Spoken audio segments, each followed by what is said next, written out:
Jadi saya lihat juga portofolionya Kang Evan kemarin sempat di Unicom juga, terus ada di Tech Online juga, sama terakhir di Gisalab ya. Mungkin boleh diceritain Yeah. dikit Kang buat teman-teman. I see. Oke, oke. Sebenarnya nanti ada slide-nya sih, cuma boleh kali ya. Oh, Kita mau iya. jelasin sekarang aja nih. Oh, boleh sih. Nah, oke ya. Sambil ngobrol santai aja kali ya. Iya, Oke, mungkin sambil lihat. kalau saya sehari-hari sekarang lagi banyaknya fokus jadi ini apa? Mentor di Mentify ya gitu. Jadi buat teman-teman yang belum tahu, Mentify ini semacam online bootcamp soal UX design. Jadi kita yang pertama di Indo gitu ngadain online bootcamp tentang UX design. Nah, saya tuh fokusnya jadi mentor di kelas UX research kayak gitu. Jadi emang sehari-hari jadi sekarang banyaknya fokus bantuin menti-menti yang lagi belajar, bantu ngarahin juga ketika mereka ngerjain tugas yang dikasih sama mentor-mentor gitu ya, mentor-mentor yang lain kayak gitu. Terus juga misal kalau lagi ada kerjaan research juga, uh, saya juga ya fokusnya ke research kayak gitu. Kadang kalau misalnya lagi ada kerjaan lain, saya juga kalau lagi bikin-bikin konten ya gitu buat di Giza Lab gitu ya, di Instagram Giza juga biasanya nulis konten juga di sana gitu. Kayak gitu, konten-konten di ini ya feed Instagramnya kayak gitu. Terus ya so far di Giza Lab itu sih yang saya lakuin. Nah, sebelum di Giza Lab sebelumnya saya juga uh, pernah jadi UI UX designer. Jadi emang saya sebenarnya mantan desainer juga gitu. Uh, ya, Keren. jadi emang awal-awal belajar UX ya UI UX tuh sebenarnya saya dari desain dulu gitu. Itu pintu pertama saya sih kayak bikin-bikin ya kayak orang-orang yang lakuin sekarang gitu. Dulu juga saya bikin semacam dribble shot ala-ala gitu kan, bikin grafik kayak gitu. Itu juga saya lakuin gitu. Ya ya tapi itu yang bikin saya dapat kerjaan freelance kayak gitu. Terus juga dipercaya sama teman lah gitu untuk jadi desainer di kantor saya sebelumnya gitu ya, sebelum di Giza Lab gitu di Teknoline. Nah di sana saya desainernya sendirian sih gitu. Jadi emang one man designer gitu.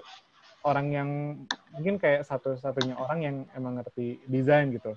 Atau mungkin ada sih teman gitu. Maksudnya lebih ke konteks di desain user interface kayak gitu. UX kayak gitu itu saya aja gitu karena orang desainnya yang fokus ke UI UX saya doang gitu. Kayak gitu. Ya sekitar 9 bulan. Tapi sebenarnya sebelum full time di situ tuh saya dari kuliah juga udah part time gitu. Jadi kayak dari apa pagi sampai malam gitu ya di apa di kampus gitu ya. Terus kebetulan saya juga aktif di divisi gitu di kampus di Unicom itu namanya Code Labs.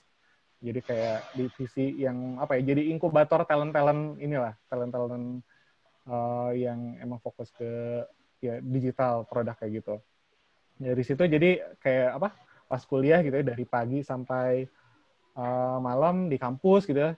Terus kayak pas mau pulangnya karena apa ya? Karena kan rumah saya jauh gitu ya kayak dari kampus ke rumah tuh sekitar 17 kilometer. Nah, biasanya saya karena kebetulan kerja di tempat teman saya di konsultan IT ya Teknoline itu, saya juga jadi bisa nginep di sana gitu. Jadi lumayan lah mangkas waktu kayak gitu. Jadi emang sambil menyelam minum air juga gitu.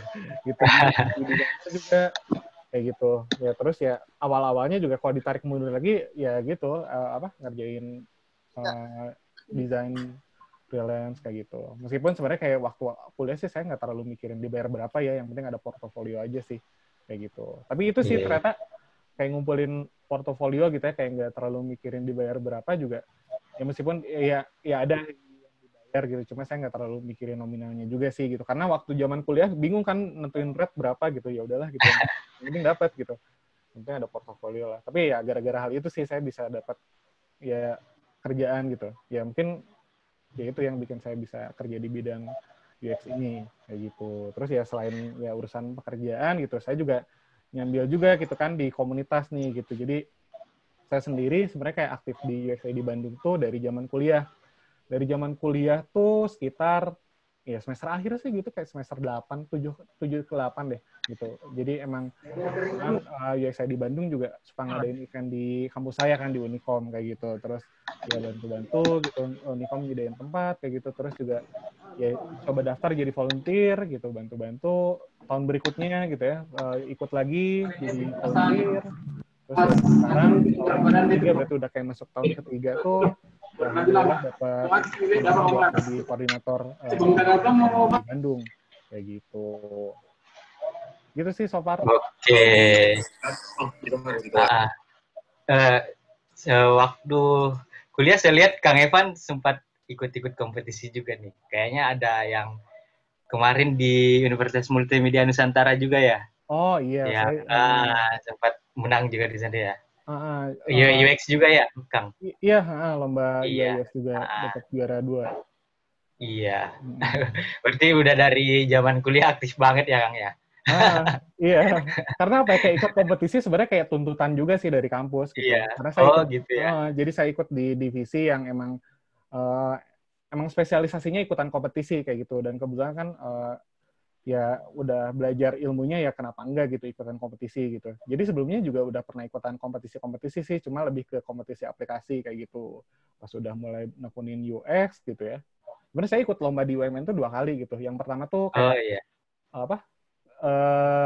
Baru belajar gitu ya, baru belajar, jadi ya nggak dapat peringkat apa-apa gitu. Kebetulan waktu saya pertama ikut tuh, yang saya ingat tuh ada si ini apa, ada si Afnizar tuh, anak Bukalapak, yang Ah, waktu itu kebetulan nggak tahu juara 1 atau berapa gitu gitu ya.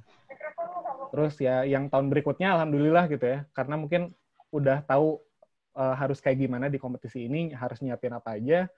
Jadi ya alhamdulillah dapat juara 2 sih. Kemudian yang juara satunya tuh ini si Fandi, itu anak Bukalapak juga kayak gitu. Waktu itu dia masih di ya kuliahnya di IPB kayak gitu.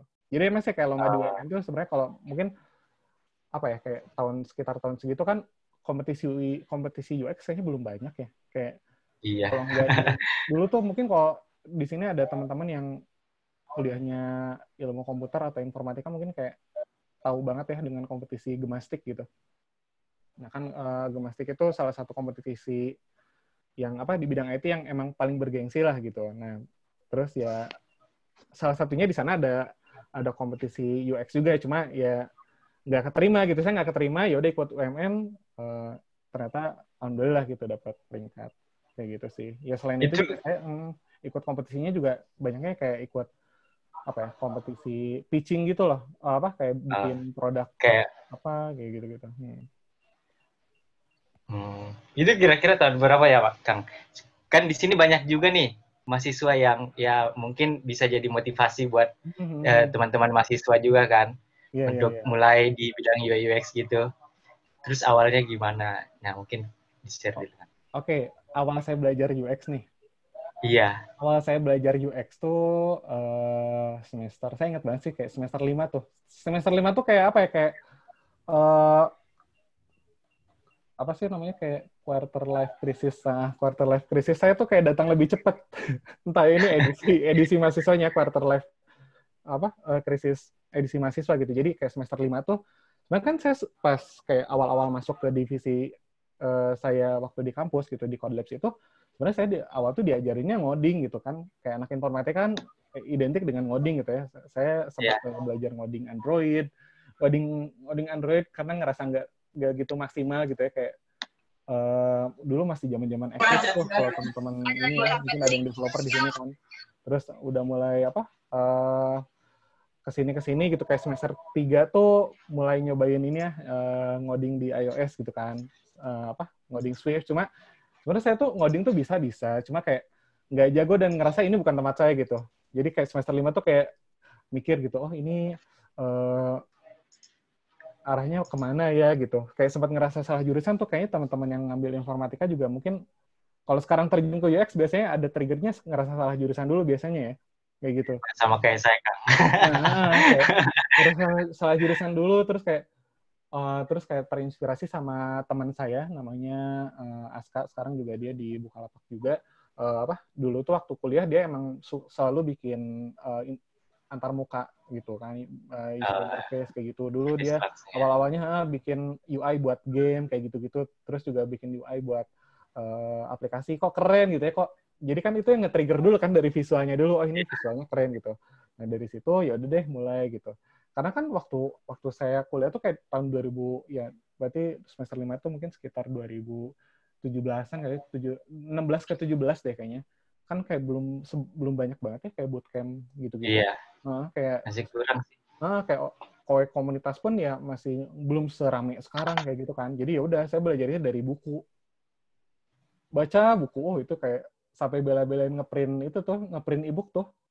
Kayak buku yang saya baca tuh pertama ini Design of Everyday Things, kalau teman-teman tahu.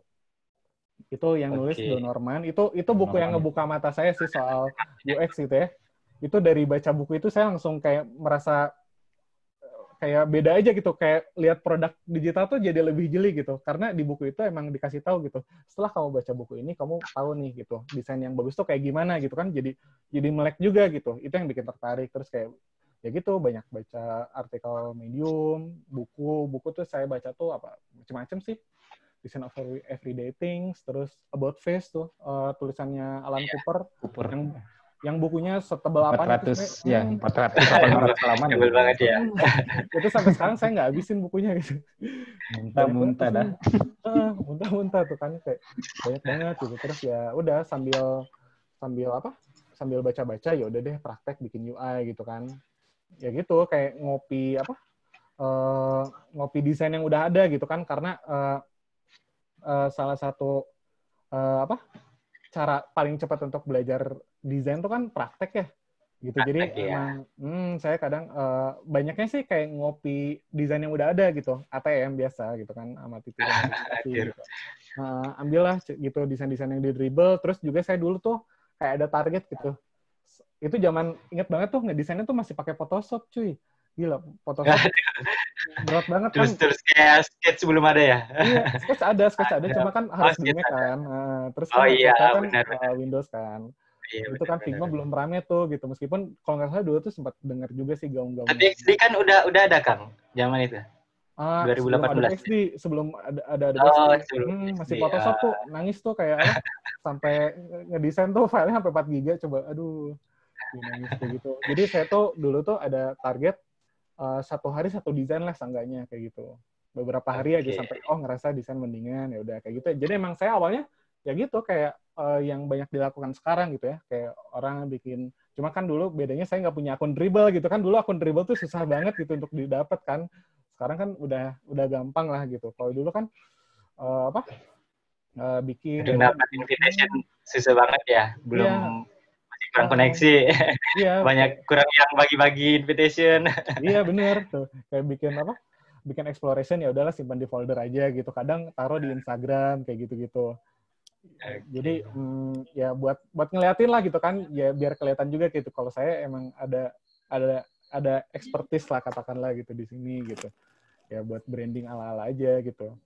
Ya terus ya dari situ mulai deh maksudnya kan sambil belajar ngedesain gitu kan, sambil belajar UX-nya juga kan gitu, nggak cuma user interface aja kayak gitu. Mana itu Mas? Terus ya mulai deh kayak nerapin tuh di project-project di kampus lah gitu. Apalagi di skripsi tuh. Di skripsi tuh udah mulai kayak nerapin research process kayak gitu-gitu. Kebetulan skripsi saya kan ngambil soal HCI juga kan, HCI UX gitu kan. Iya.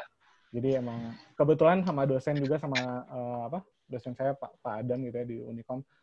Dia juga welcome banget soal bidang UI UX ini. Jadi ya dikasih kesempatan buat ngambil di bidangnya, seneng banget dong. Itu kayak itu kan bidang yang jarang disentuh sama orang-orang di informatika gitu.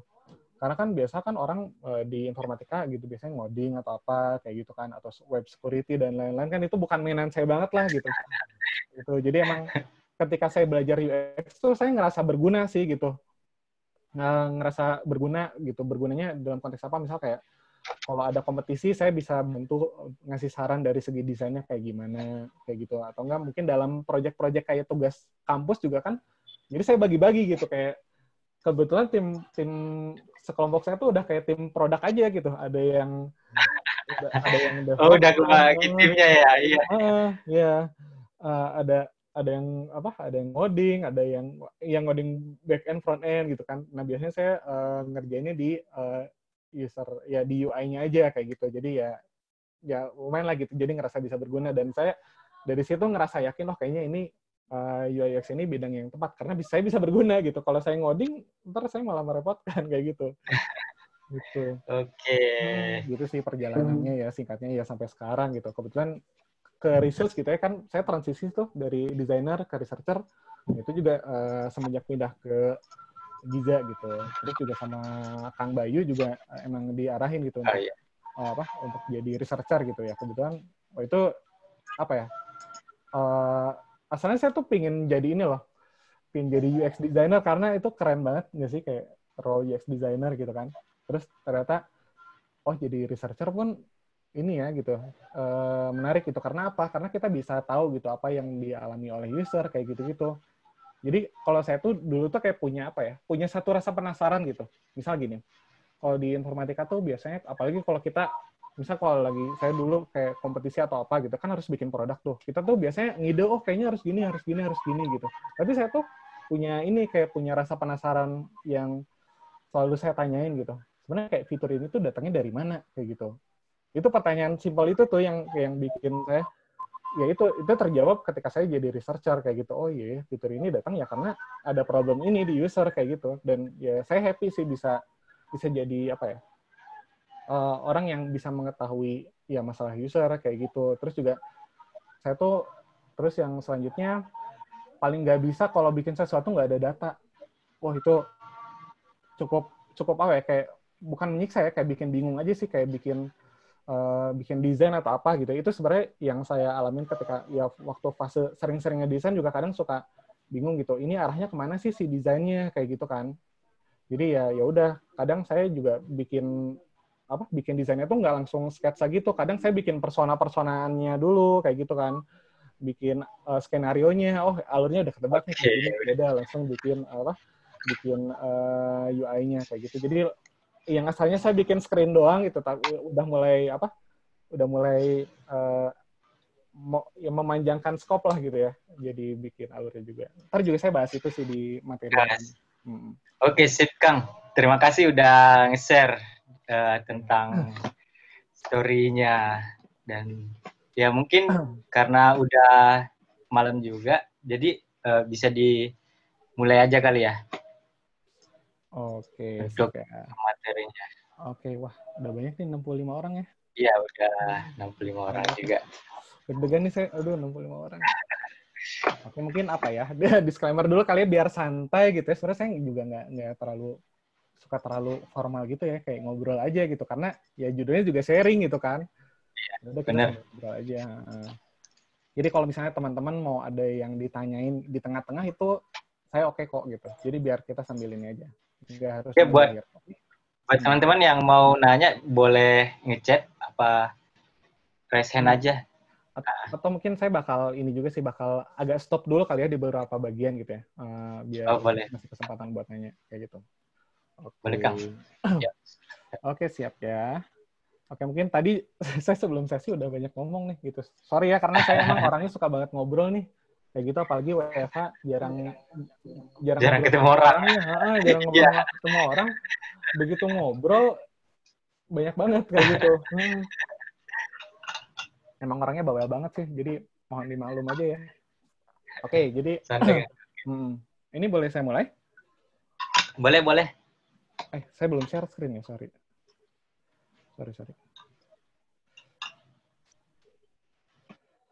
Oke.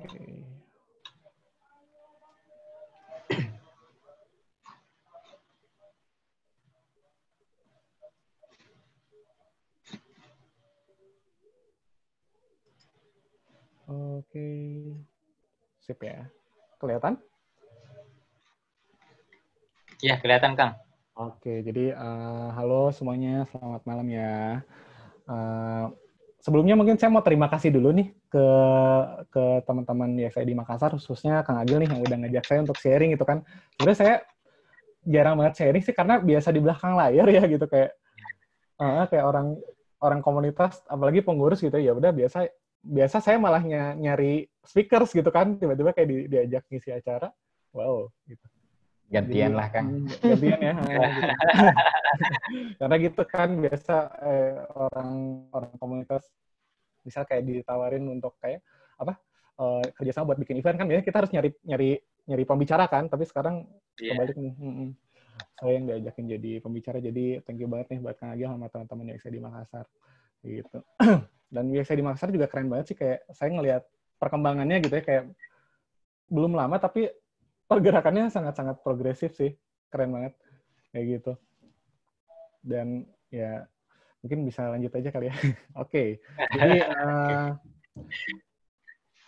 Jadi perkenalkan, mungkin untuk yang belum tahu saya, ya mungkin banyak yang belum tahu saya juga, ya siapa juga saya gitu. Jadi perkenalan, saya Evan Gilang Ramadan, cuma sekarang lagi enak dipanggil Evan Ramadan aja gitu. Saya sekarang jadi researcher di Giza Lab seperti yang saya bilang tadi, terus juga jadi koordinator di UXI di Bandung kayak gitu. Dan mungkin untuk perjalanan karir saya tadi juga mungkin udah sempat cerita ya kayak gitu. Jadi mungkin saya nggak akan bahas terlalu banyak.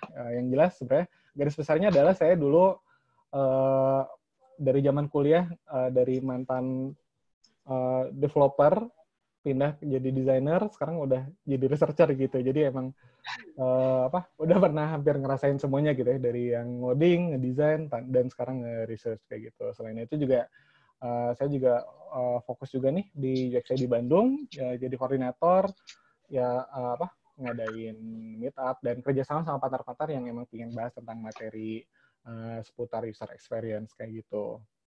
Nah, jadi mungkin karena temanya kan hari ini tuh kayak penerapan research pada proses desain. Buset, namanya saya baru ngeh kayak ini ya, kayak skripsi ya gitu. Cuma mungkin mau tanya dulu nih. Mungkin ada yang tahu research ya, mungkin nih dalam konteks UX research ya. UX research itu apa sih? Mungkin ada yang mau share dulu nggak? Dari kalian gitu, sepengetahuan kalian gitu. Boleh teman-teman diaktifin aja ini ya. Mic-nya kalau yang mau. Oke. Ada yang mau share dulu? Kalau enggak, mungkin saya lanjut aja kali ya, saya jawab sendiri aja deh. Oke, nah jadi sebenarnya si research ini atau UX research ini, sebenarnya ini kayak semacam investigasi gitu kan, ini namanya investigasi, tapi dia dilakukan secara sistematis gitu. Jadi menginvestigasi siapa, jadi kita emang menginvestigasi si user gitu, dan kebutuhannya kayak gimana gitu. Tujuannya apa nih gitu ya. Jadi sebenarnya tujuan dari kita ngelakuin research ini lebih ke menambahkan konteks dan juga insight nih ke dalam proses dari mendesain user experience. Nah, si research ini juga kita pakai beberapa tools gitu, teknik dan juga metodologi gitu buat mencapai sebuah kesimpulan, menentukan fakta-fakta, terus juga uncover problem lah ya kayak gitu. Yang nanti si value yang kita temuin ini ntar bakal kita terapin di desain proses kayak gitu. Ini definisi dari IDF gitu, atau Interaction Design Foundation. Nah, terus muncul, ya tadi kan pertanyaannya apa, nah sekarang kenapa nih? Kenapa research harus diterapkan pada desain kita? Nah, jadi kalau saya sendiri, ada 3 hal nih, mungkin ini juga teman-teman yang ikut di meetup di Makassar sebelumnya mungkin pernah lihat semacam, ya kenapa gitu harus melakukan research gitu ya.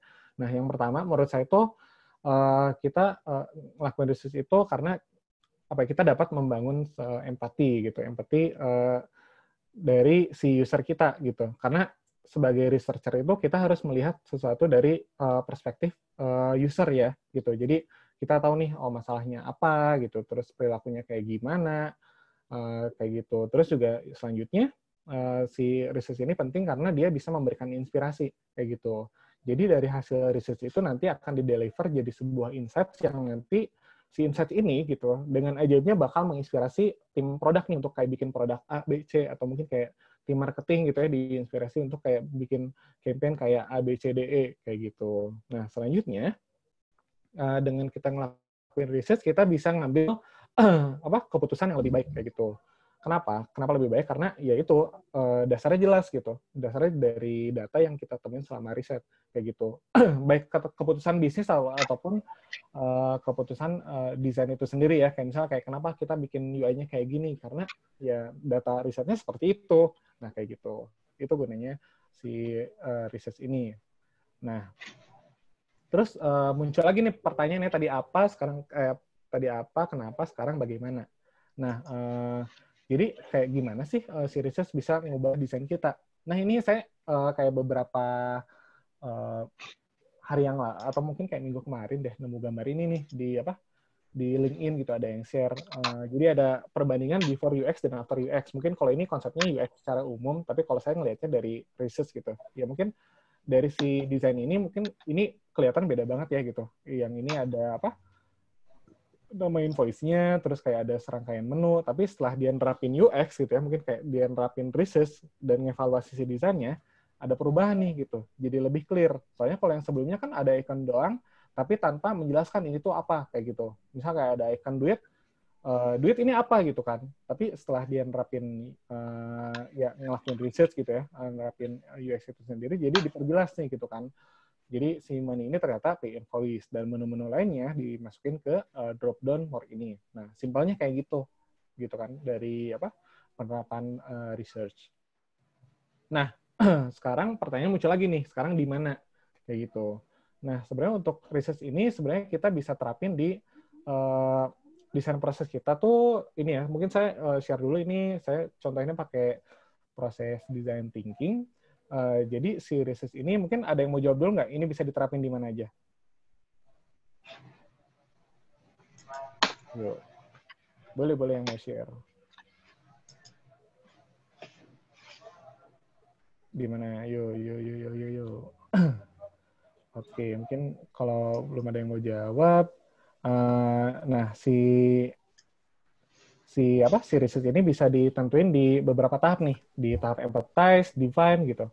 Sebenarnya dari ideate pun sebenarnya ini ideate-nya mungkin disclaimer dulu nggak pas ideate sketching-nya kita ngeriset ya gitu, tapi sebelumnya nih gitu untuk menginspirasi si ideation ini kayak gitu. Terus yang terakhir di tahapan tes kayak gitu.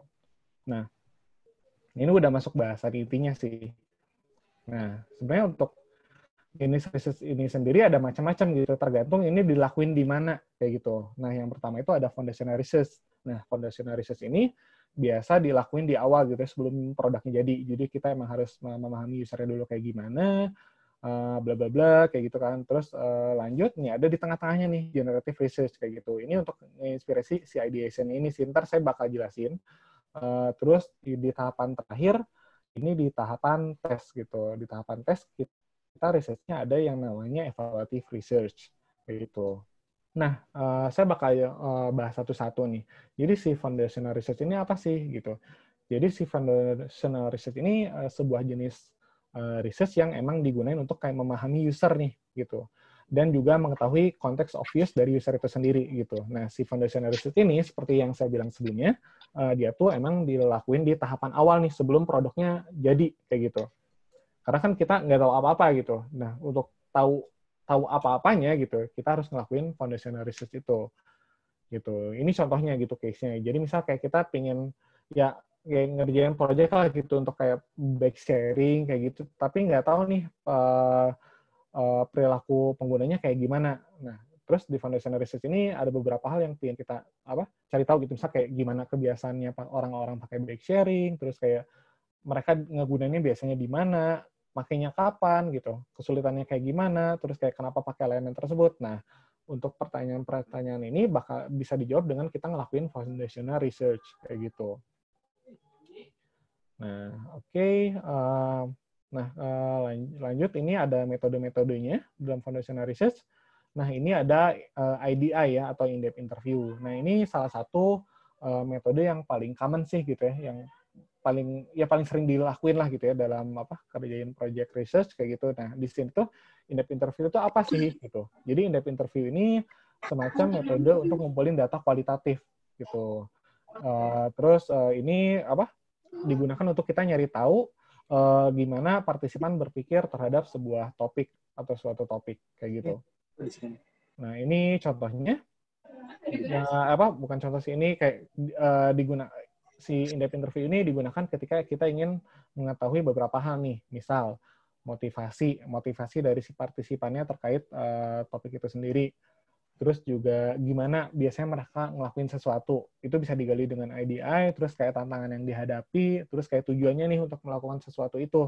Itu bisa kita tahu dari ngelakuin in-depth interview. Nah, ini contohnya. Jadi ini case study, ini kayak riset untuk kayak platform Ini case study yang pernah saya kerjain juga. Ini riset untuk platform penjualan perlengkapan bayi. Pertanyaan gue saya ngelakuin riset ini pengen tahu nih gimana orang tua membeli perlengkapan bayi mereka kayak gitu. Nah, untuk untuk mencapai goal ini saya bikin research questionnya ini tinggal kayak bagaimana orang tua membeli perlengkapan bayi mereka. Nah, saya ngegunain metode in-depth interview kayak gitu. Nah, apa aja yang saya tanyain? Jadi yang saya tanyain macam-macam sih kayak gitu, kayak misal kayak kenapa beli perlengkapan bayi, terus misal kayak bisa diceritain nggak bikin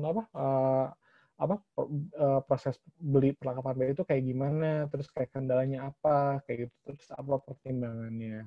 Nah, dari situ tuh saya bisa tahu nih, oh ternyata misal kayak orang tua tuh paling males, bukan paling males ya, kayak lebih milih untuk kayak pinjam barang-barang yang harganya lumayan pricey gitu, misal kayak stroller, kayak gitu. Soalnya kan barang-barang itu kata mereka ya cukup buang biaya juga, tapi ternyata barang yang dipakai kan dipakainya nggak akan lama kayak gitu. Oh, dari situ saya bisa tahu, oh ternyata orang tua tuh kayak gini ya. Karena kan saya juga belum nikah gitu kan, boro-boro gitu kan. Jadi nggak tahu, oh ternyata dari ngelakuin ide ini saya jadi tahu nih kayak gitu. Dan ini hasil temuan yang saya dapat itu ntar bakal menginspirasi, oh si produknya nanti bakal kayak gini kayak gitu. Nah, terus ada etnografi. Etnografi ini kita di sini juga bisa ngelakuin in-depth interview, tapi yang khas dari etnografi ini lebih ke ini kita nyelup langsung nih ke lingkungannya si user ya kayak gitu. Tapi mungkin gara-gara corona sekarang mungkin agak susah ya gitu untuk ngelakuin etnografi ini kayak gitu, karena ya kebijakan kayak di rumah aja dan lain sebagainya mungkin jadi batasan juga, dan mungkin partisipan juga parno juga sih kalau misal kita samperin ke lingkungannya kayak gitu kan. Nah, jadi sekarang juga etnografi ini dilakuinnya bisa secara digital juga kayak gitu. Jadi kita bisa nyuruh si partisipan untuk nge-report aja gitu apa yang mereka lakuin gitu. Jadi kan kita bisa tahu tanpa harus datang langsung ke sana gitu.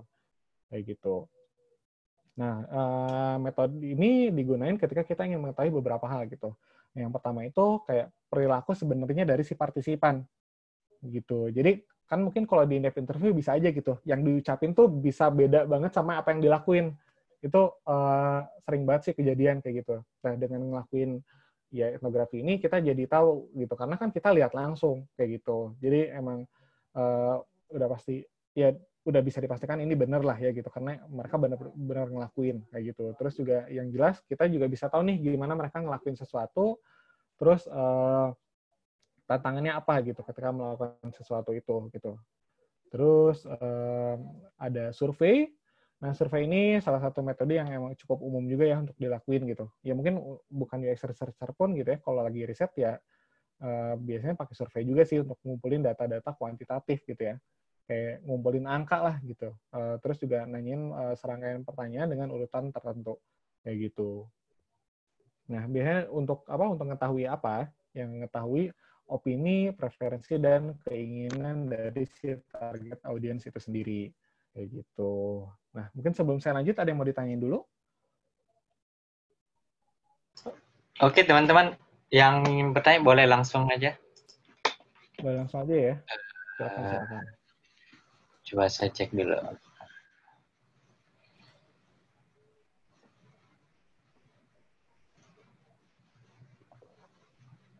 Kayaknya pada malu-malu. Belum ada. Belum ada. Belum ada ya? Ini belum ada. Iya. Mungkin ini ya, ntar ya kali ya. Ini ada Harits Aman. Kang, oh ini juga Rido nih Kang. Penentuan metode yang paling tepat itu bagian mana ya? Untuk riset sendiri. Nentuin metode ya. Sebenarnya untuk nentuin metode gimana? Pertanyaan apa yang ingin kita jawab sih? Misal kayak kita pengen tahu research question gitu. Halo?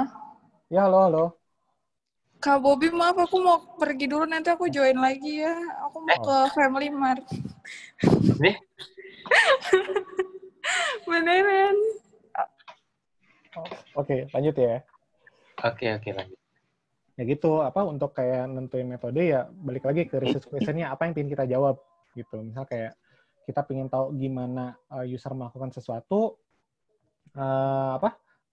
ya kita mungkin bisa ngelakuin etnografi tadi ya gitu. Mungkin atau kita pengen ngetahuin motivasi segmen kita dalam melakukan apa gitu ya.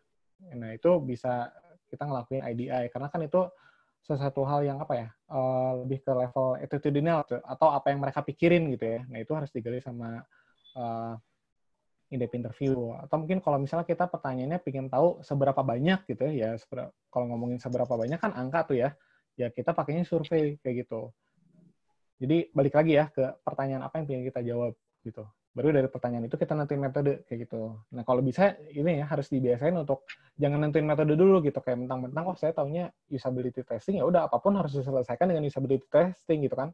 Nggak juga kayak gitu.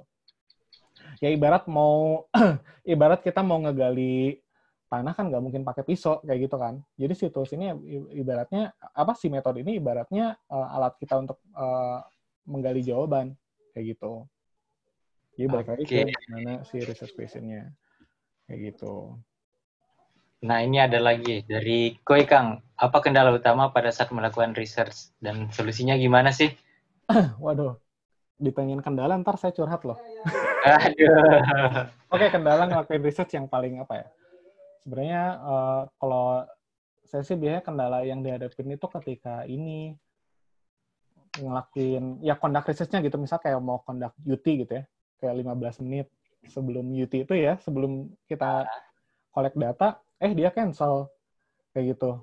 Oh, gitu. Kan itu kayak ngeselin banget kan, gimana cara ngatasinnya, kita harus punya backup, itu paling paling yang harus disiapin. Terus misal apa lagi ya kendalanya?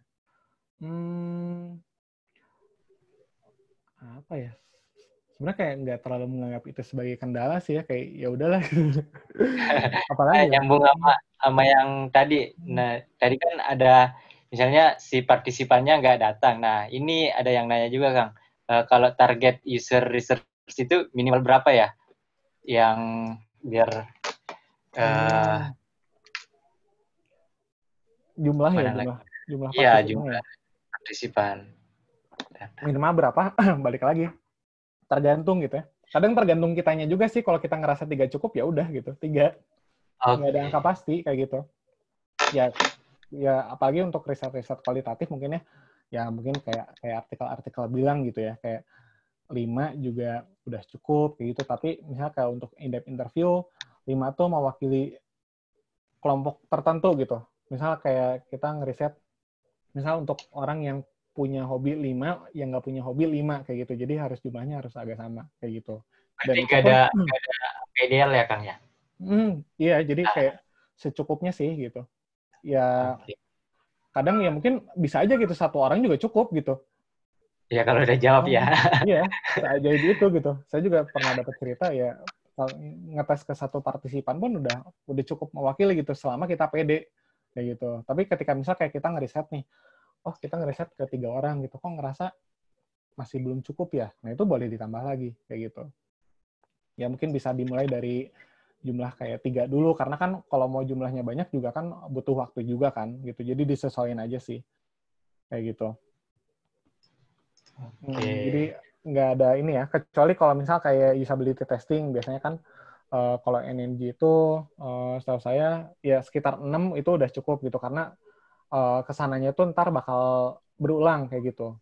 Ya macam-macam sih. Sebenarnya kalau mau nyari jumlah sampel yang tepat gitu ya sebenarnya ada referensinya. Cuma balik lagi ketika di lapangan gitu ya, kadang suka beda aja gitu sama yang di teori kayak gitu. Gitu sih. Ya mungkin mulai dari 3 kayaknya udah ya start small dulu lah gitu. Kecuali kalau misalnya ngerasa 3 ini nggak pede, ya udah tinggal ditambah mungkin kayak 5 atau 6% kayak gitu. Ya, balik lagi soalnya ya. Kalau kebanyakan juga, Iya. Balik lagi sih, waktunya cukup atau enggak gitu dengan partisipan sebanyak itu. Apalagi kalau misalnya di project research beneran kan, si partisipan juga ya, misal ya kita harus kasih insentif lah dan lain sebagainya, kan itu juga butuh ini juga ya, Iya. butuh waktu juga kayak gitu. Apalagi nih? Terus ini lagi ada dari Haris Haman. Menggunakan 2 metode riset, misalnya survei menggunakan preferensi user, kemudian menggunakan in-depth interview untuk mengerti motivasinya. Ya, gimana tuh Kang? Tantangan dan goalsnya? Bisa nggak menggunakan 2 metode riset? Bisa aja kok. Bisa banget. Wow.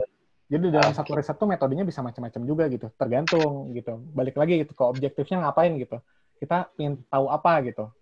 Ya nggak semuanya bisa diselesaikan dengan satu metode. Kayak gitu. Kadang ya kita butuh support data kuantitatif, bisa pakai survei, terus ntar dilanjut pakai in-depth interview, kayak gitu. Macam-macam sih gitu. Ada yang nge-combine in-depth interview dengan diary study, macam-macam gitu. Kadang juga kan dalam riset misalnya kayak kita pengen ngevaluasi konsep sambil interview juga kan, itu juga bisa kan, bisa pakai in-depth interview dan juga konsep testing atau UT juga kayak gitu. Itu pasti mungkin untuk kayak pakai beberapa metode. Ya balik lagi ke research question-nya apa gitu ya. Apa yang pengen dijawab. Kayak gitu.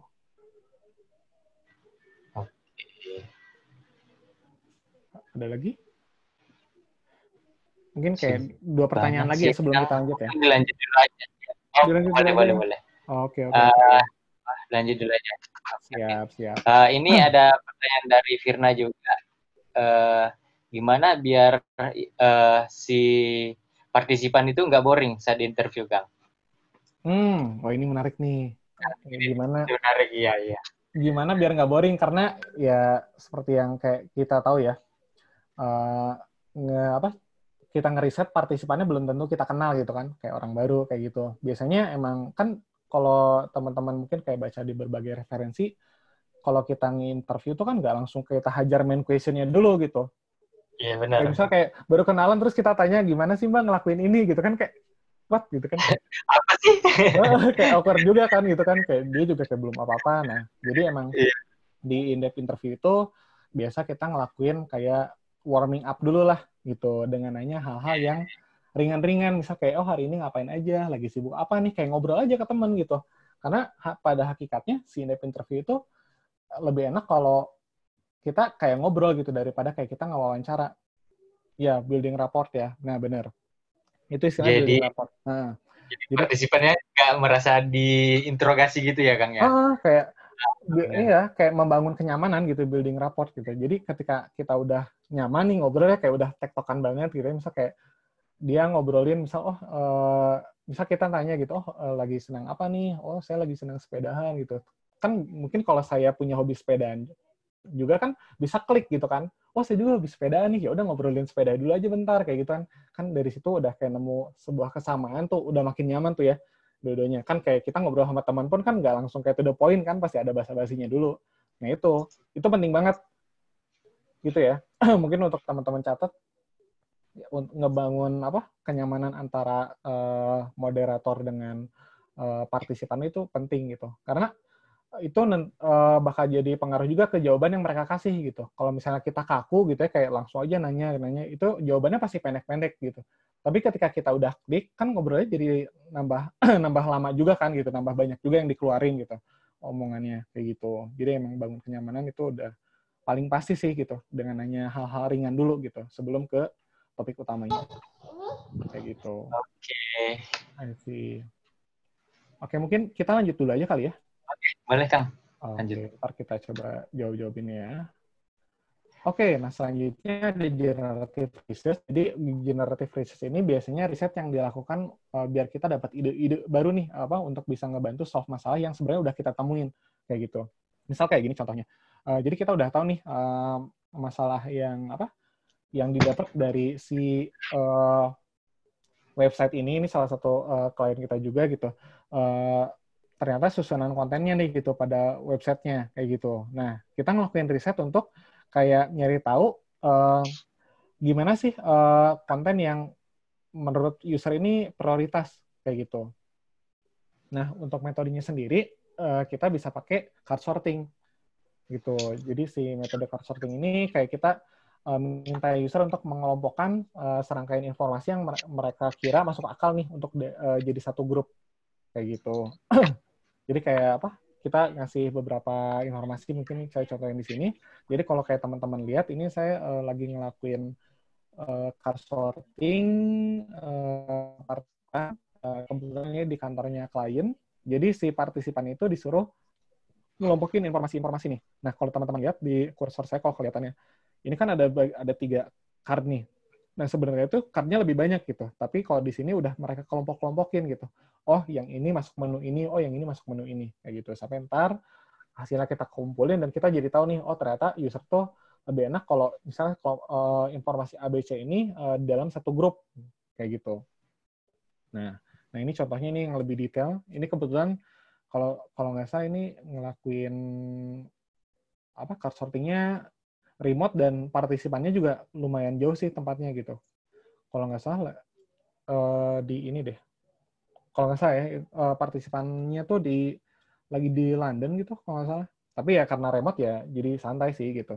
Ya mereka suruh suruh ngelompokin misal kayak news masuk ke menu yang mana ntar sampai beres gitu, kecuali kalau mereka ternyata punya grouping lain gitu, mereka bebas gitu. Jadi si card sorting ini ada macam-macam juga nih gitu ya. Ada yang open gitu, ada yang si partisipannya bebas bebas namain kelompoknya kayak gimana kayak gitu. Ada juga yang close, jadi kayak kita udah sediain nih menu-menunya gitu. Jadi mereka tinggal masukin aja gitu ke menu yang menurut mereka masuk akal. Ada juga yang hybrid. Yang hybrid ini tuh jadi kita udah sediain juga gitu, kita udah patok nih ada menu ABC. Nah, tapi mereka juga kalau mau nambahin menu baru itu nggak apa-apa kayak gitu. Nah, terus yang terakhir ada evaluative research. Nah, si evaluative research ini biasanya digunain kalau kita ingin ngevaluasi atau memperbaiki desain yang udah ada kayak gitu. Ini salah satu metode yang paling sering dilakuin juga sih. Gitu. Nah, jadi kayak kita misal kayak dalam di project udah nyiapin prototype gitu, atau mungkin kayak website yang udah ada gitu yang pengen dievaluasi kayak gitu, itu disuruh si websitenya ntar bakal dicoba sama si partisipannya kayak gitu. Tapi yang harus diingat kita nggak ngetes partisipannya, kita ngetes desainnya aja kayak gitu. Nah, terus juga ada heuristic evaluation. Jadi heuristic evaluation ini kayak kita memeriksa usability dari sebuah user interface gitu. Nah, si heuristic evaluation ini bedanya, mungkin ntar saya bakal bahas Yuti lebih detail. Jadi si heuristic evaluation ini nggak ditesin ke partisipan, tapi kita sendiri gitu yang ngecek, misal kita coba cocokin nih gitu, ternyata ada masalah desain ini masuknya isu yang mana ya gitu di heuristic, di 10 prinsip heuristic ini kayak gitu. Ya, ntar ketika kita tahu ini masuknya ke masalah ini, ntar kita tandain, ntar kita bikin nih, ini harusnya kayak gimana, kayak gitu. Jadi kita sebagai desainer ya atau researcher-nya pun harus tahu prinsip ininya dulu gitu sebelum kita nentuin ini ternyata si desainnya ada masalah di sini dan di sini kayak gitu. Terus ada usability testing. Nah ini usability testing juga mungkin nggak asing juga ya di telinga teman-teman. Jadi kita ngevaluasi usability dari sebuah produk gitu ya dengan cara memperhatikan gimana si user tuh pakai produknya kayak gitu. Tujuannya untuk apa gitu? Tujuannya biasanya untuk mengimprovisasi desain yang udah ada gitu ya. Misalnya kayak yang masih belum bener dibenerin, atau enggak kita ngukur sesuatu kayak gitu. Misalnya kayak ngukur seberapa cepat user nyelesain task ini, atau misal kayak apalagi ya, misal kayak berapa orang yang sukses ngelakuin task ini, berapa yang gagal kayak gitu. Terus kayak berapa tingkat kepuasan user kayak gitu, itu usability testing juga. Nah, kemudian ada A/B testing. Nah, A/B testing ini mungkin nggak semuanya punya akses untuk ngelakuin ini ya, tergantung ya gimana perusahaannya gitu. Kalau misalnya udah cukup mature gitu ya, untuk kayak ngelakuin A/B testing ini, nah jadi untuk ini si A/B testing ini lebih ke pengen tahu nih desain mana yang lebih baik kayak gitu, mana yang lebih mungkin kayak kalau ini contohnya mana yang ngasilin conversion rate lebih tinggi gitu. Misal kayak dari orang yang akses ini tuh siapa yang ngeklik investasi sekarang lebih banyak kayak gitu. Desain A kah atau desain B kayak gitu. Gitu. Ntar emang agak kuantitatif ya gitu. Ntar dilihat dari banyaknya berapa gitu. Ntar dipilih yang paling banyak. Selesai kayak gitu. Nah terus ini ini ada. Nah ini mungkin untuk soal jenis-jenis research, nyampe sini selanjutnya saya bakal cerita tentang kayak case-nya orang yang pengen terapin research nih dalam desainnya. Tapi sebelum ini kita mau tanya jawab dulu nggak? Lanjutin dulu yang tadi. Soalnya konteksnya agak beda juga sih, agak. Oke, teman-teman mungkin ada yang ingin bertanya lagi. Oke, saya juga sambil bantu-bantu cari ini ya, cari Ini pertanyaan juga ya.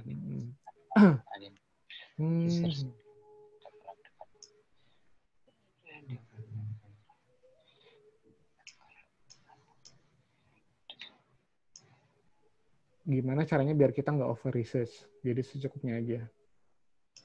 Mungkin apa ya, kalau ini lebih ke scoping research-nya sih. Kita pengen ngeriset apa dulu gitu. Kalau misalnya kita pengen ngeriset semuanya ya ntar nggak beres-beres sih. Karena skopnya kegedean gitu. Misal kayak misal orang lagi development aja gitu, kalau skopnya kegedean kan ya ntar nggak beres-beres kayak gitu. Terus soft skill apa yang dibutuhin buat melakukan research? Apa ya? Soft skill. Kepo soft skill bukan sih? Tapi menurut saya kepo itu penting loh. Oh, kepo ya? Iya. Jadi researcher harus kepo, harus banyak nanya.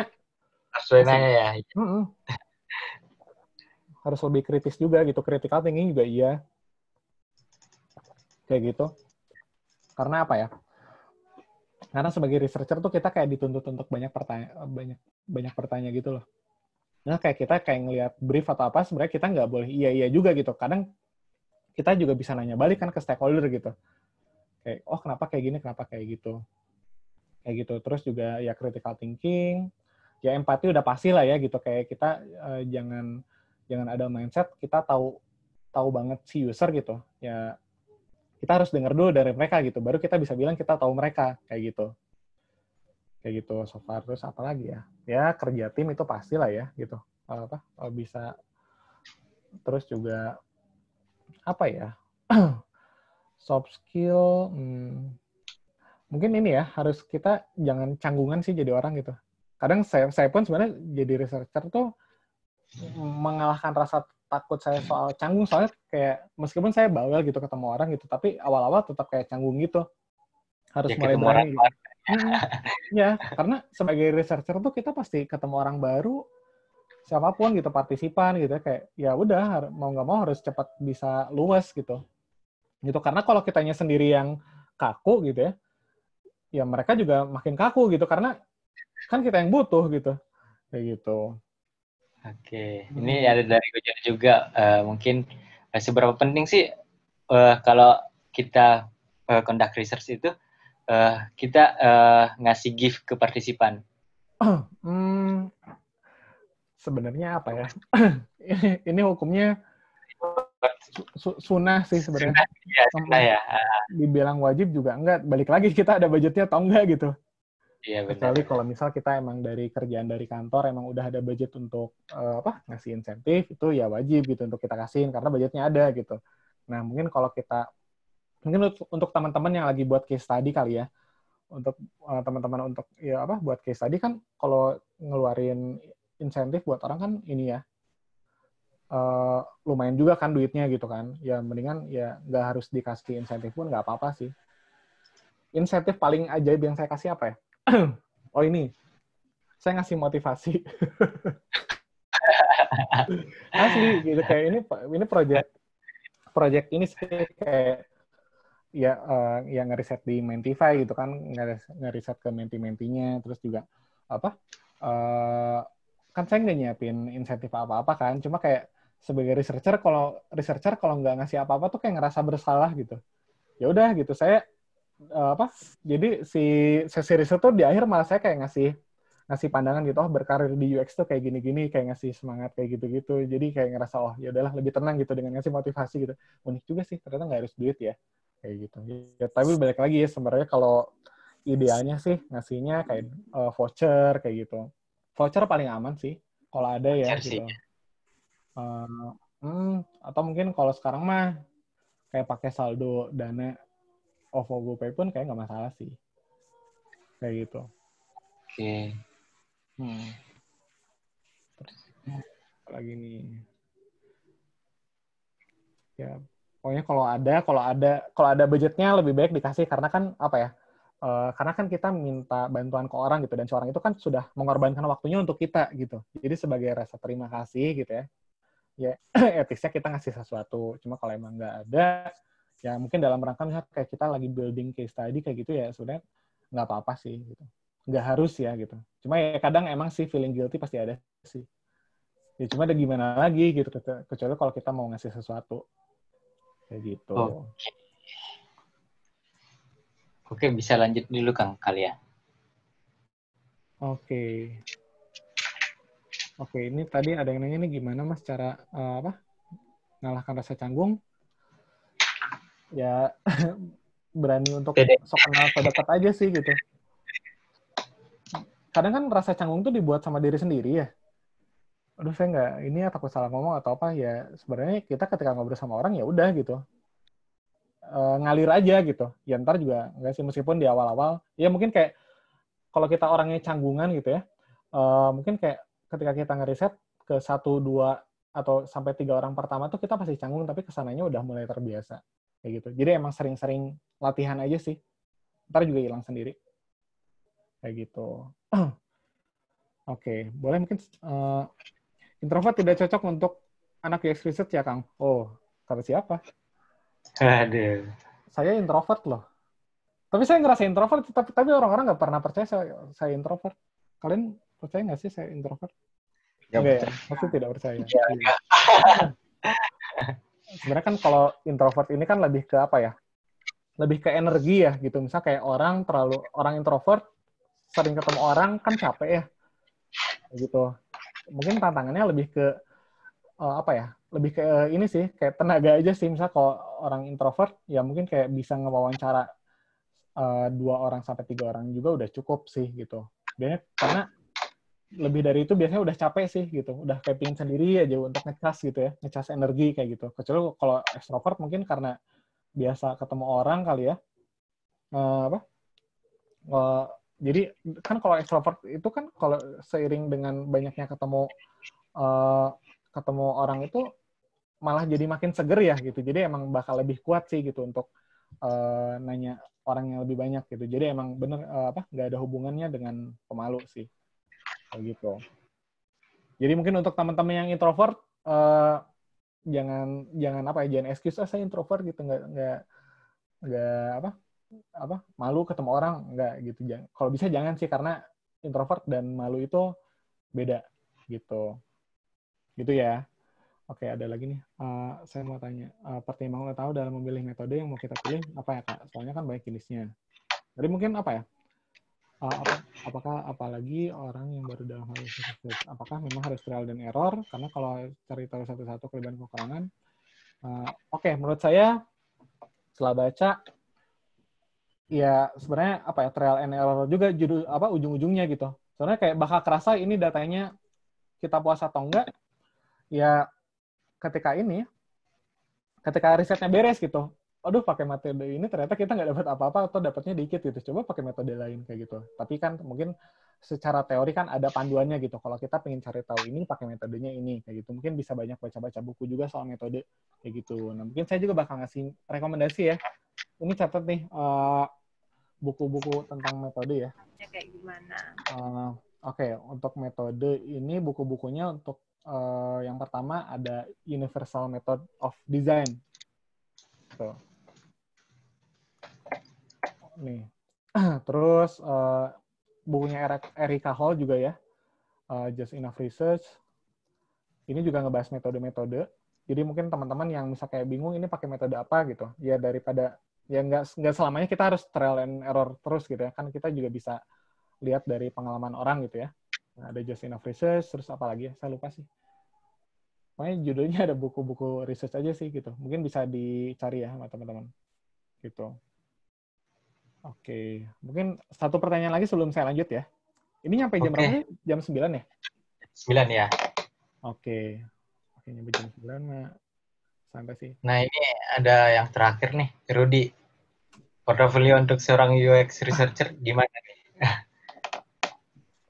Portofolio, waduh. Sebenarnya jujur ya, saya belum bikin portofolio UX research. Jadi mungkin jawaban saya mungkin apa ya? Jangan terlalu jadiin acuan ya. Cuma yang saya tahu portofolio UX researcher ini agak beda dari portofolio kayak pada umumnya gitu ya, yang dari desain sampai solusi gitu. Nah, si portofolio UX researcher ini biasanya komponennya dari background-nya dulu nih gitu. Misalnya kayak kita ngeriset apaan, kenapa harus ngeriset ini, kayak gitu. Objektifnya apa gitu ya dari si research. Terus kayak dari si objektif diturunin jadi kita tambahin juga research question-nya apa. Terus mungkin kayak dari research question kita jelasin juga metodenya yang dipakai apa dan kenapa gitu ya. Terus lanjut ke partisipan, kenapa kita ngundang partisipan yang bisa kayak berapa banyak kayak gitu-gitu. Terus juga ntar teman-teman bisa ceritain tuh pas collecting datanya kayak gimana. Pas collecting data diliatin juga biasanya fotonya sih, misal kayak lagi ngelakuin wawancara atau usability testing kayak gitu. Ntar dari situ selanjutnya bisa dikasih tahu insight-insight apa nih gitu yang ditemukan secara selama riset kayak gitu. Terus yang terakhir rekomendasi gitu berdasarkan insight yang udah ditemuin.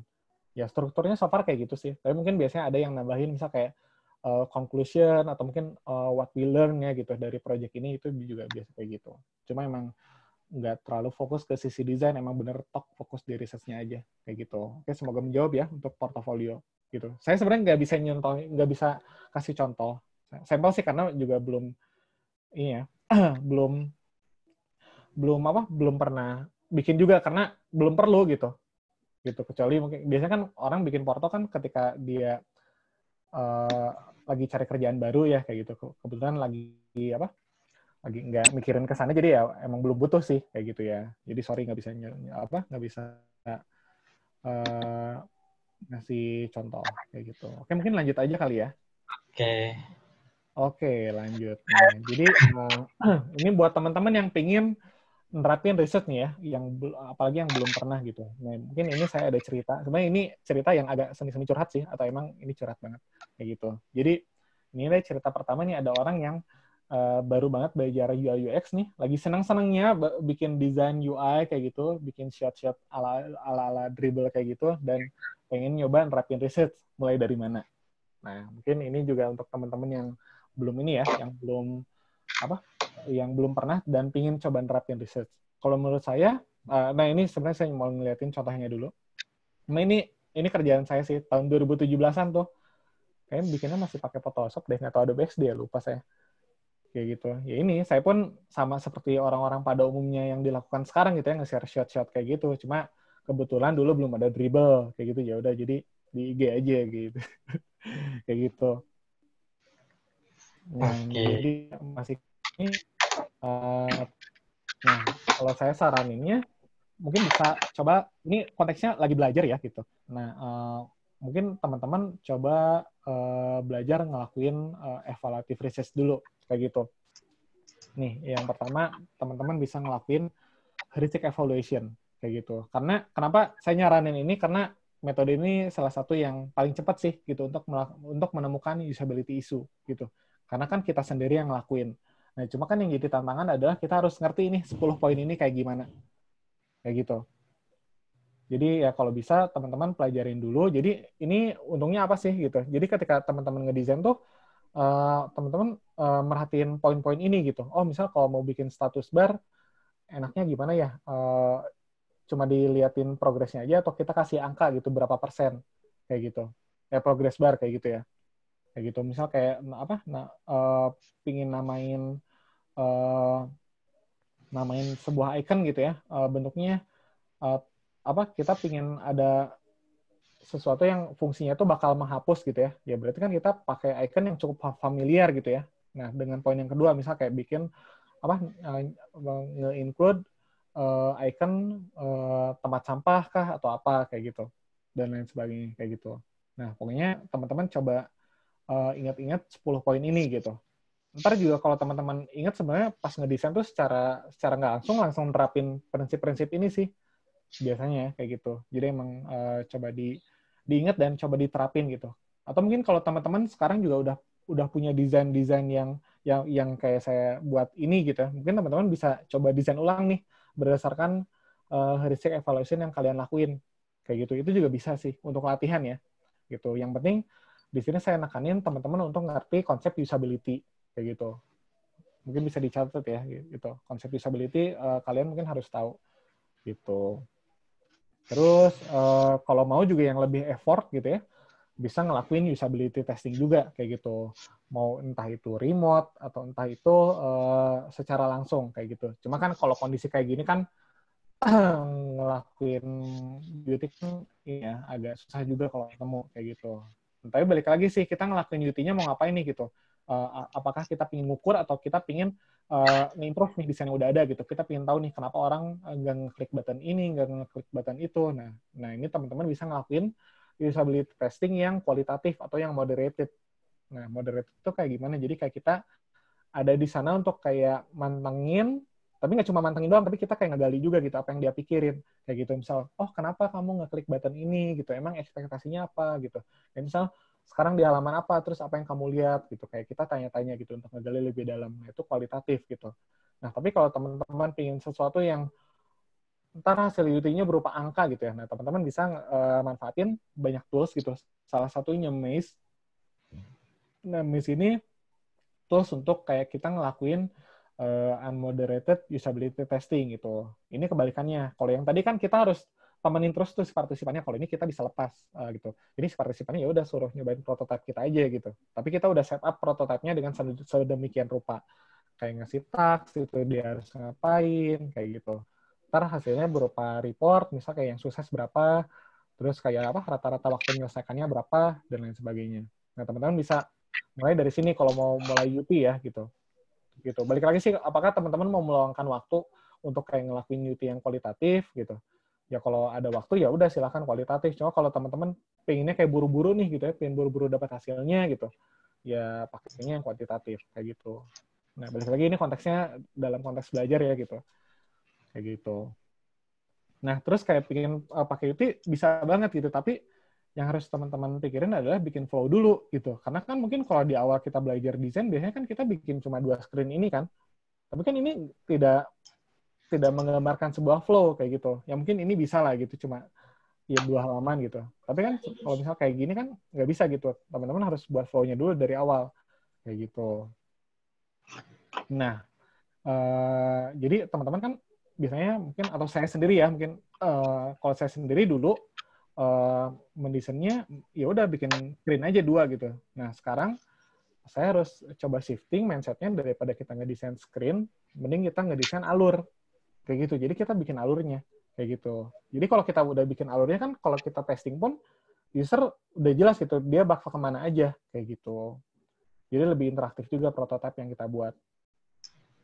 Nah untuk ngebuat alur, nah kita juga harus tahu dulu nih kita mendesain buat siapa gitu. Nah, ini nyambung nih ke jenis riset selanjutnya gitu. Jadi setelah teman-teman nyoba di awal ngelakuin evaluatif riset dulu gitu, kalau teman-teman pengen belajar lebih gitu ya dengan ngelakuin riset di awal, nah ini saatnya gitu. Jadi ada foundational research di tahapan awal gitu ya, sebelum si desainnya dibuat kayak gitu. Nah, jadi misalnya kayak teman-teman pengen ngelakuin riset yang di awal kan tentunya harus tentuin topik dulu dong gitu, pengen case-nya apaan nih kayak gitu. Nah, ntar kalau udah nemu case-nya apaan, teman-teman mungkin bisa kayak sebar survei dulu nih untuk kayak mendetailkan gitu, sebenarnya bagian mana nih yang pengen kita cari tahu gitu.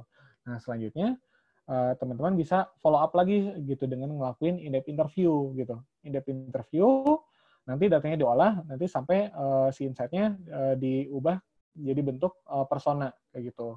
Mungkin untuk teman-teman yang belum tahu persona, si persona ini tuh semacam representasi lah dari kelompok user gitu. Tapi dia tuh fiktif gitu.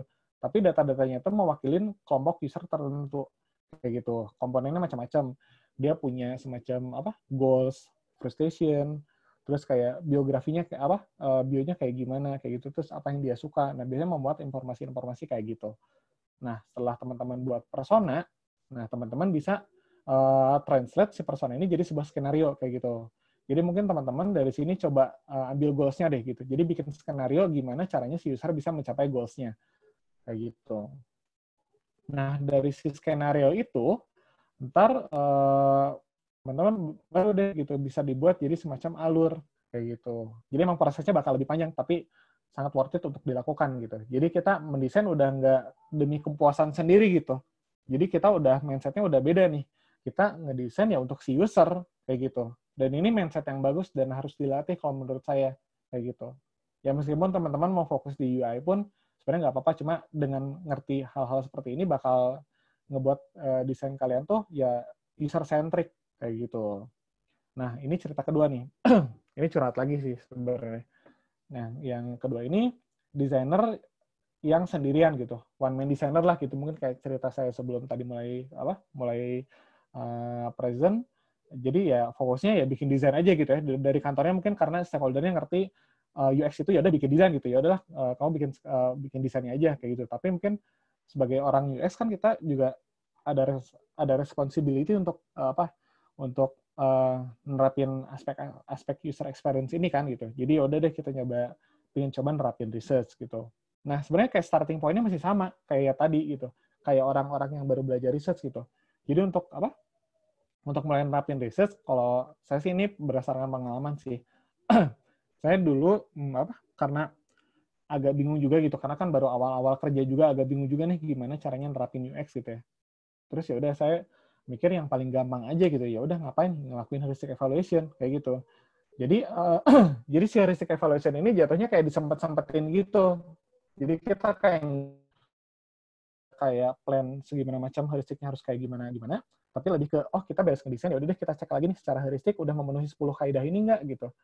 Misal kalau masih ada yang belum, ya udah kita coba benerin dikit-dikit sebelum di handover ke front end, kayak gitu. Itu paling mungkin sih gitu. Ya meskipun masih heuristik, tapi ini udah effort yang baik gitu untuk mulai nerapin research di produk yang kita desain, kayak gitu. Terus juga kalau mau juga ngelakuin quantitative usability testing gitu. Kenapa saya bilang ini? Karena biasanya ini yang lebih cepat juga gitu. Jadi kita beres ngedesain, buat prototype, setup di Maze gitu ya. Coba deh kita tes alurnya kayak gitu. Nah, benefitnya juga apa? Jadi si quantitative usability testing ini juga kan bakal menghasilkan angka. Dan biasanya si stakeholder itu emang suka hal-hal berbau angka gitu. Kayak gitu. Jadi kita seenggaknya bisa dagangin si value UX inilah melalui si quantitative usability testing ini kayak gitu. Tapi ya emang biar valid gitu ya, biar pede kita presentnya biasanya datanya butuh banyak juga gitu si partisipannya kayak gitu. Kan kalau kualitatif UT kan nggak harus banyak ya, tapi kalau kuantitatif idealnya harus ya mungkin kayak sekitar dia kayak 20-an mungkin oke ya kayak gitu. Nah, jadi untuk teman-teman yang mungkin kayak desainer sendirian gitu ya, dan di lingkungan yang perusahaannya masih belum mengerti UX, mungkin bisa ngelakuin hal-hal tadi biar building trust gitu. Biar ngerti dulu gitu si stakeholder, value si UX ini kayak gini loh gitu, meskipun emang taunya dari sisi usability-nya dulu kayak gitu. Jadi ya perlahan sih gitu. Kadang emang kita juga nggak bisa langsung nurutin, misalnya kayak kita di perusahaan yang kita sendiri doang gitu ya desainernya gitu, terus kayak desainer ngeriset juga gitu, kita mungkin nggak bisa tiba-tiba propose kita harus ngelakuin foundation research dulu, nggak mungkin nggak semudah itu gitu ya, harus pelan-pelan gitu. Nah mulainya dari sisi usability-nya dulu karena itu yang paling kelihatan sama si stakeholder gitu. Jadi kan misal kalau si produknya misal kayak tiba-tiba yang ngeklik dikit nih bagian sini ini kenapa ya gitu kan, kita bisa coba dagangin nih gitu. Ya udah kita ngelakuin usability testing aja gitu biar tahu kenapa orang nggak ngeklik button ini kayak gitu. Jadi ya dari situ kita bisa building trust. Terus mungkin kalau misalnya si trust-nya sudah ini ya, sudah terbangun gitu ya. Nah, teman-teman boleh deh gitu ya, propose untuk ngelakuin riset di awal gitu. Kan tadi risetnya di akhir pengembangan produk. Nah, sekarang bisa propose di awal gitu, kalau stakeholder-nya udah mulai percaya kayak gitu. Nah, sebenarnya caranya sama kayak tadi ya, gitu. Mungkin kalau idealnya ada budget, ada waktu, mungkin bisa ngeriset ke partisipan dulu gitu ya. Balik lagi sih ke project objektifnya kayak gimana ya, kayak gitu. Ntar yang ngelakuin in-depth interview, mungkin kalau mau pakai persona silahkan, mau enggak juga nggak apa-apa, kayak gitu. Yang penting ntar ya kita ngelakuin risetnya dulu lah gitu ke partisipan. Kayak gitu. Cuma kadang ada juga sih diizinin iya, tapi sebenarnya nggak ada duit sama nggak ada waktu. Nah gimana dong? Kayak gitu. Nah, jadi karena kan mungkin kalau case-nya kayak gini kan si stakeholder-nya udah ngerti value-nya UX ya, gitu. Jadi ya seenggaknya kita bisa dagangin sesuatu kayak misal proto persona ini, gitu. Jadi si proto persona ini apaan? Nah, si proto persona ini semacam persona yang tadi saya sebut, cuma bedanya adalah ini datanya nggak dari partisipan langsung gitu, tapi ini datanya berdasarkan asumsi si stakeholder, kayak gitu.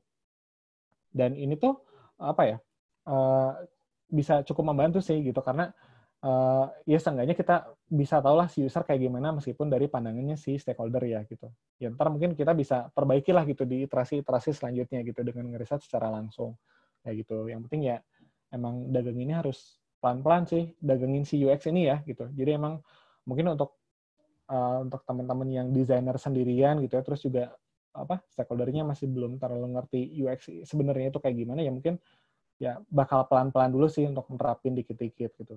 Kayak gitu. Mungkin jangan terlalu dipaksain juga ya gitu, kayak ngeluh-ngeluh, Pak, kok nggak bisa gini-gini. Nggak sih, mending kita kayak pelan-pelan dulu aja. Terus kayak udah si stakeholder-nya udah makin percaya si value UX ini, ya kita bisa ngelakuin riset-riset yang lainnya. Kayak gitu. Nah, paling ini recap dulu ya gitu sebelum lanjut tanya-jawab. Jadi, yang pertama, yang jelas ya gitu, penting nih untuk menerapkan research dalam proses desain. Kenapa? Karena ya dari menerapkan research kan kita juga bisa lebih, si produk yang kita buat tuh bisa dibuat dengan lebih user centric gitu ya, atau human centric kayak gitu. Terus untuk yang ingin menerapkan research gitu ya, tahapan paling awal mungkin kalau in-depth interview di awal ngelakuin in-depth interview terlalu effortful, ya mungkin bisa ngelakuin riset-riset yang arahnya evaluatif kayak gitu. Misal kayak ngelakuin heuristic atau ngelakuin usability testing kayak gitu. Ntar ya mungkin bisa membiasakan dulu lah dengan proses-proses itu, jadi biar lebih melek terhadap risetnya kayak gitu. Terus ya juga yang terakhir, ini lebih tepatnya mungkin untuk teman-teman yang yang ini ya, yang ya kayak fase belajar saya awal dulu gitu, kayak banyak ngedesain screen, ya mungkin ngedesain ya 1-2 screen doang. Nah, kalau bisa mulai ngedesain ngedesain alurnya kayak gitu. Kayak gitu. Ya mungkin kalau misalnya belum mau untuk ngeriset secara langsung ke partisipan, mungkin ya bisa berasumsi sendiri dulu, itu juga nggak apa-apa kayak gitu. Yang penting membiasakan diri untuk kayak mendesain tuh ya berdasarkan si usernya kayak gitu, bukan asumsi pribadi, bukan ya demi kepuasan pribadi aja gitu sih. Ya karena ya di kehidupan sebenarnya gitu, di industri kan kita harus mendesain berdasarkan user kayak gitu. Kayak gitu sih. Oke. So far gitu sih. Oke, berarti untuk evaluation research ini building trust dulu ya, Kang, yang paling penting untuk itu. Yeah. Habis itu kalau emang mau ngerjain sendiri mungkin bisa pakai heuristic evaluation. Nah, kalau emang ada budget dan lain-lain ya mungkin bisa UT lah. Oke. Yeah, mungkin teman-teman ada yang mau nanya. Oke. Apa masih ada screen lagi Kang habis ini?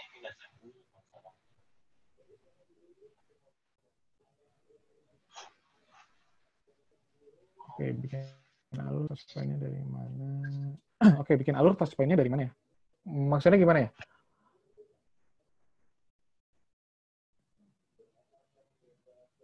Mungkin boleh dijelasin yang ini, bikin alur touchpoint-nya dari mana? Maksudnya gimana ya? Takutnya konteksnya gini nih. Beda dengan saya pikirin gitu. Karena kan touchpoint biasanya kan dibahas ketika kita bikin customer journey map gitu. Nah ini kalau ini gimana? Mungkin Sony boleh jelasin langsung aja. Diaktifin aja mikrofonnya, Sony.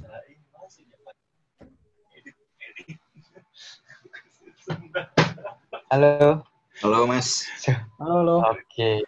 Saya Sony dari Jonggol. Buset. Oh iya, Sony Wako. Tadi kan Mas bilang itu yang ada from this to this itu yang section yang itu ya. Kan biasanya Mas tadi bikin nyerahin pas UT-nya itu kan 2 screen yang didesainnya aja gitu kan. Terus kata Mas lebih ngusulin rekomendasiin untuk bikin flow-nya. Nah, yang saya tanyain itu touch point itu dari mana? Apakah itu dari landing page yang pertama dari home screen misalkan, atau dari mana gitu? Gitu sih. Oke, Terima kasih, Mas. sebenarnya tergantung tasknya apa ya gitu. Tapi emang idealnya biasanya kalau YouTube itu mulainya dari halaman awalnya dulu kayak gitu. Kayak gitu, ntar ya sampai ke halaman yang pengen kita tuju lah. Kayak gitu sih, Mas. Starting point-nya ya. Oh, oke. Siap. Thank you, Mas. Yep. Oke.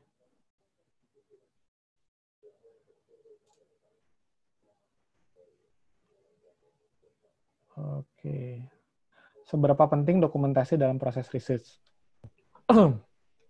Sebenarnya kalau dokumentasi proses riset, kalau menurut saya sih penting banget ya, karena itu sesuatu yang bisa kita liatin gitu ke si stakeholder gitu. Misalnya kayak dokumentasi, ya kayak foto kan dokumentasi sifatnya macam-macam ya. Misal dokumentasi ketika kegiatan ya foto itu penting. Terus kayak dokumentasi misal kayak capture notes, kayak misal data apa yang diomongin partisipan itu juga penting gitu. Biasanya kan pakai Google Sheet kayak gitu kan untuk nyatet jawaban-jawaban partisipan kayak gitu. Tergantung sih toolsnya macam-macam ya. Gitu. Ya tapi biasanya ya, produk-produk Google yang biasa kita pakai sih gitu. Google Sheet. Yang paling sering kayak Google Sheet deh. Gitu. Ya mungkin kalau misal udah masuk ke analisis kan dokumentasinya kan berarti kayak kalau online kan mungkin kayak Miro kayak gitu, itu juga bisa dijadiin dokumentasi juga gitu.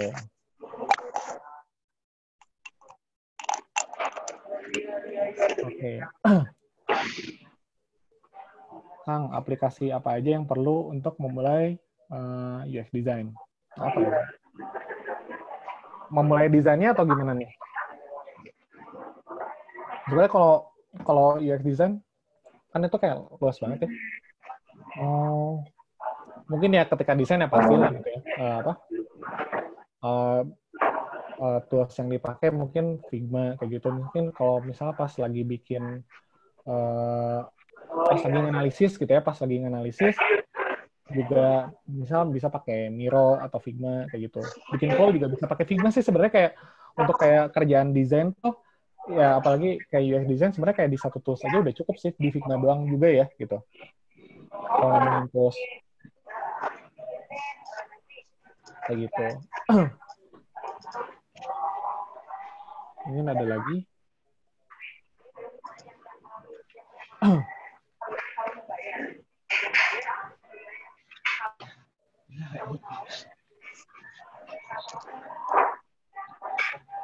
Ini saya stop sharing aja ya? Ya, boleh. Oke.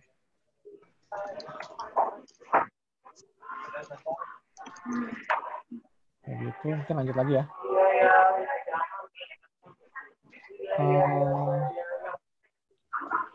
Proto persona memang dibuat harus dengan asumsi ya. Iya, secara teori iya ya. Gitu sih, proto persona ini berdasarkan asumsi dari si stakeholder kita gitu. Misal kayak si stakeholder kita kan seenggaknya pasti udah pernah ngelakuin riset lah mengenai partisipannya gitu, mengenai usernya gitu. Meskipun ya mungkin caranya nggak serapih orang-orang UX research kayak gitu. Ya kan mereka mungkin biasanya dari orang bisnis kan mungkin lihat-lihat data berdasarkan pengamatan mereka gitu ya, meskipun mau di sosmed mau di mana lah kayak gitu. Jadi ya dari si asumsi stakeholdernya dulu, nah dari si asumsinya kita coba deh buat personanya kayak gimana kayak gitu. Jadi kalau misalnya si datanya dari hasil kita riset langsung ke partisipan, ya itu namanya bukan proto persona lagi gitu. Tapi emang udah ya persona kayak gitu. Tapi sebenarnya kayak jujur ya, saya tuh jarang banget pakai persona sih. Asli. Ini salah satu yang saya nggak suka juga sih.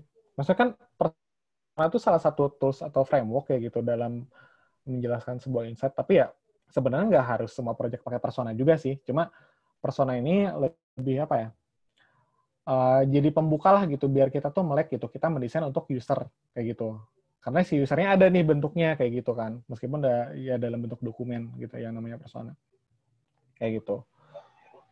Oke. Jadi bentuknya macam-macam sih. Iya, kadang sharing dikit ya. Boleh.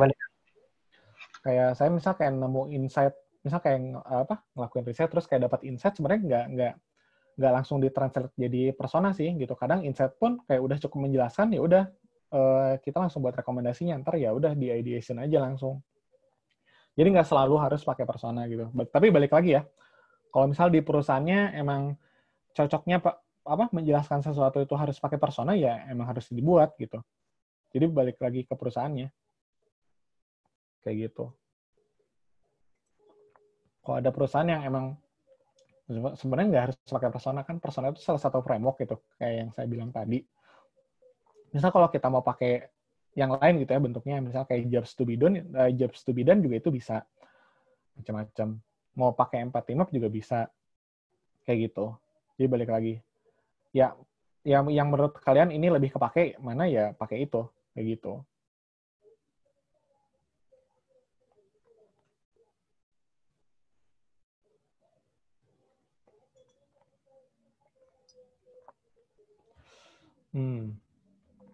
Oke. Lanjut nih. Boleh dicontohin nggak? Simple case gitu ya. Dari user journey map, dari skenario goals. Ini harus dilihat ini. Customer journey ya. Simple case. Mungkin ini salah satu case tadi yang saya kerjain juga. Saya coba share ya. Nah ya.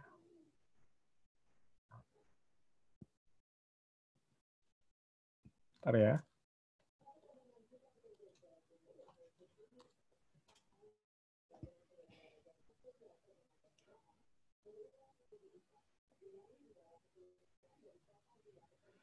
Oke, soalnya kalau dijelasin secara verbal takutnya nggak kebayang sih. Harus diliatin. Bentar ya. Saya coba cari-cari dulu.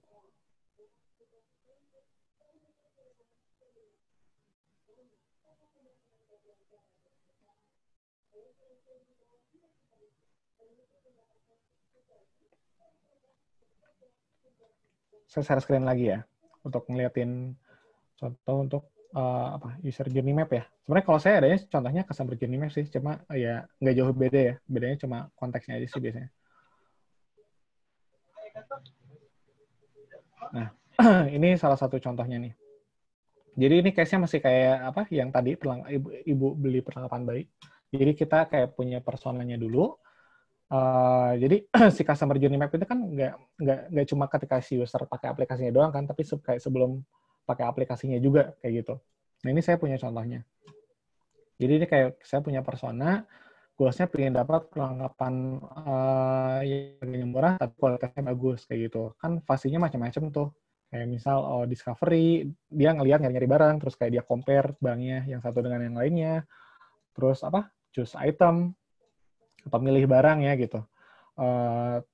Terus ya bayar sampai ntar akhirnya pakai si produknya gitu untuk si anaknya kayak gitu-gitu. Nah ini ada action-nya macam-macam gitu, kayak mungkin teman-teman bisa lihat di sini.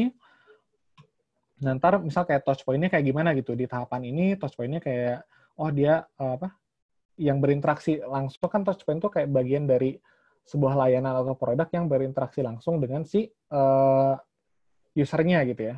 Nah misal kayak perlengkapan bayi, toko kayak gitu-gitu. Terus misal apa yang dia pikirin ketika di fase ini, kayak gitu.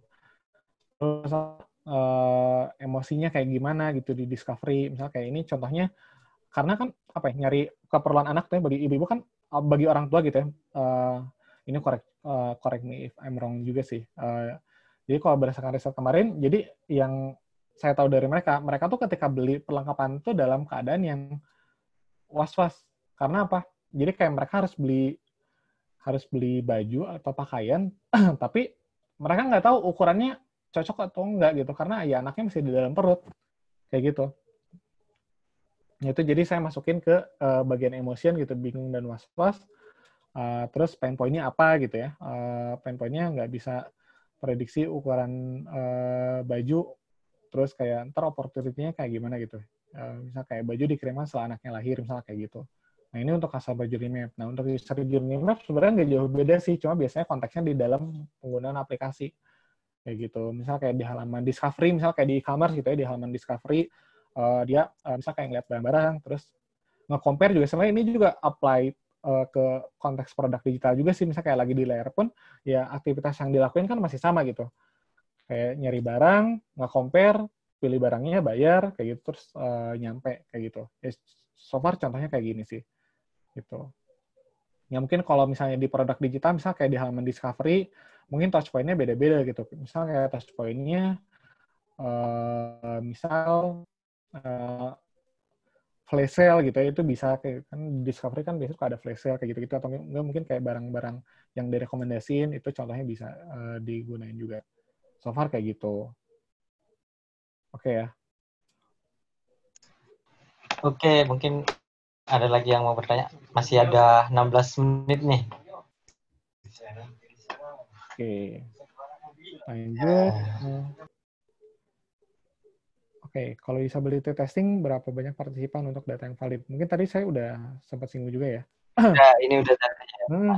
Ya gitu, kalau UT, kalau menurut kalian 3 cukup, 3 gitu. Kalau menurut kalian 5 cukup, 5 gitu. Tapi ya mulai bisa start small dulu sih. Gitu. Ntar kalau kalian ngerasa nggak cukup, ya udah mungkin bisa ditambahin lagi gitu. Gitu. Tapi ya kalau ngomongin referensi gitu ya tadi yang saya bilang gitu di INNG ya mereka bilangnya 6 sampai 7 juga udah cukup mengcover usability problem kayak gitu. Ya balik lagi ya, tiap aplikasi mungkin bisa beda gitu. Oke, UX research itu dikasih ke UX designer gitu atau gimana ya? Nah, sebenarnya untuk UX research ini biasanya reportnya macam-macam sih. Ini bisa aja nggak cuma dibaca sama orang UX design aja gitu, tapi macam-macam dari stakeholder yang lain gitu. Ya biasanya kayak kita ngasih rekomendasi, ntar biasanya di ideation lagi gitu sama stakeholder kayak gitu. Ya ntar macam-macam tuh, nggak cuma UX designer aja gitu. Tapi mungkin ada juga yang di kantornya dari UX research langsung dilempar ke UX design kayak gitu. Ada juga mungkin yang case-nya dari UX researcher ya udah di hasil rekomendasinya dilihat sama berbagai macam stakeholder, itu ada juga kayak gitu. Jadi balik lagi ya, tiap perusahaan bisa aja beda kayak gitu flow handover dari research ke desainnya kayak gitu. Ya mungkin kayak di Giza dengan mungkin di perusahaannya Kang Agil bisa aja beda kayak gitu. Kayak gitu sih. Jadi apa yang kayak nggak bisa disamaratakan gitu, meskipun ya kalau dilihat mungkin kayak prosesnya nggak jauh beda kayak gitu sih. Sepengalaman Kang Evan, kalau di awal-awal sebagai UX researcher pernah nggak ngalami kekeliruan dalam menentukan metode research?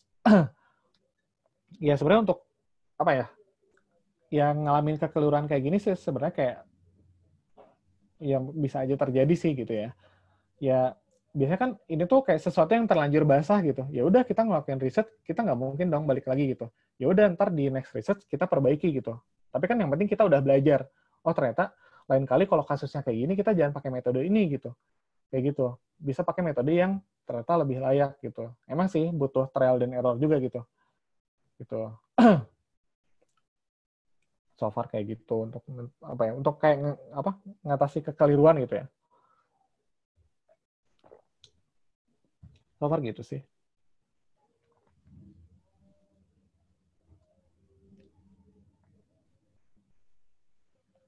Oke. Biasanya kalau report hasil research macam-macam. Kalau ke klien yang emang dari ya dari luar gitu ya biasanya kita formalnya adalah bikin research report. Itu paling benar sih gitu. Nggak mungkin dong kita kayak ke klien yang dari luar, maksudnya bukan, ya kan klien bisa aja, stakeholder kan bisa aja dari ya luar gitu ya. Kalau agensi kan kayak di Giza gitu kan, stakeholdernya kan berarti kan sama dengan klien gitu. Nah kalau misalnya di tim produk, ya kan bisa beda lagi. Nah, kalau ya untuk keluar sih, balik lagi ya, untuk keluar biasanya bikin research report, tapi misalnya kalau ke internal gitu ya, ke internal di anak-anak Giza ya biasanya kalau misalnya bikin report terlalu lama ya udah dari Miro-nya langsung aja gitu di present kayak gitu kadang. Gitu. Kalau misalnya kita punya waktu ya silakan bikin research report gitu. Itu lebih proper. Kalau misalnya enggak ya mungkin ya biasanya dengan yang sederhana juga udah cukup sih. Balik lagi ke perusahaannya kayak gimana. Gitu. Kalau di Giza sih ya selama masih bisa dimengerti ya nggak harus ribet-ribet bikin report sih. Ya kecuali kalau ke klien ya itu baru harus rapi. Oke. Kasih Kang Ivan. Oh, mungkin itu tadi last question ya. Hari ini kayaknya nggak ada pantun, saya nggak tahu nggak bisa pantun kayak Kang Agil. Biasanya kan Kang Agil buka tutupnya pakai pantun. Kanda. Ya mungkin Kang Agil boleh pantun dulu Kang. Wih, saya nggak nyiapin juga Kanda. Aduh. Ini saya harus nyiapin pantun juga nggak? Boleh. Kang Ivan ada pantun. Lagi nggak ada inspirasi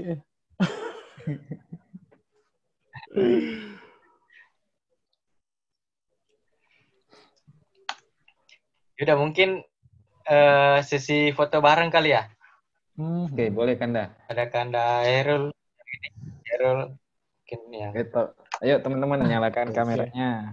BTW mau nanya dong, kalau misalnya kayak kan ini di Makassar tuh kan kalau di Bandung kan Akang Teteh ya. Iya. Kayak misalnya kayak di Jakarta mungkin kayak Iya. ya mungkin kayak orang pakai Mas Mbak. Kalau di Makassar gimana sih? Sebutannya Biasanya, gitu. Daeng kali ya kalau iya. Tapi daeng juga ini maksudnya udah jarang gitu dipakainya kan. Jadi biasanya panggil nama aja lebih gitu. Iya. Oh. Kalau sebaya paling Ces gitu. Oh. Jadi nggak ada yang bakunya karena kalau label daeng itu kayaknya udah kolot banget kalau di Makassar. Jadi emang jarang dipakai juga sih kalau sesama kita. I see. Menarik. Saya harus main kayaknya ke Makassar. Kalau ada duit. Aman kan, nanti diservis kalau di sini kan. Waduh, siap. Kulinernya juara lah pokoknya kalau di Makassar ini. Mantap. I see. Gimana semuanya udah aktif kameranya? Pemandu gaya, Pak Herul. Ya di sini ada 3 slide ya. Slide pertama baru sebagian yang nyala. Slide kedua nggak ada sama sekali dan slide ketiga sama dengan slide kedua. Oke. Sebelumnya saya minta maaf nih, karena kameranya lagi mati, nggak bisa, nggak tahu kenapa, mungkin harus di restart kali ya. Oh ya. Dari tadi. Nggak apa-apa, kameranya sebagian untuk dokumentasi aja sih sebenarnya. Mungkin teman-teman bisa nyalain kameranya. Oke, slide pertama sudah hampir penuh. Udah nyala semua. Slide kedua. Oke, kita mulai ya. Mulai dari slide pertama. Tunggu sampai ini. Chatnya muncul. Bentar. Oke. Kita mulai ya. Slide pertama. 1, 2, 3. Aduh, ada chat lagi. Bentar ya. Oke, satu kali lagi ya slide pertama.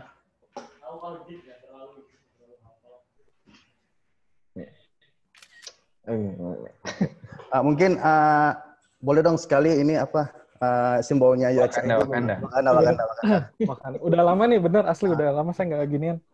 Aduh. Untuk slide pertama dulu. Oke, 1, 2, 3. Oke, untuk slide kedua tetap standby. 1, 2, 3. Sorry. 1, 2, 3. Oke, slide ketiga terakhir. 1, 2, 3. Oke, untuk sesi fotonya udah selesaikan Dawawan. Oke, makasih. Oke, untuk sesinya udah selesai.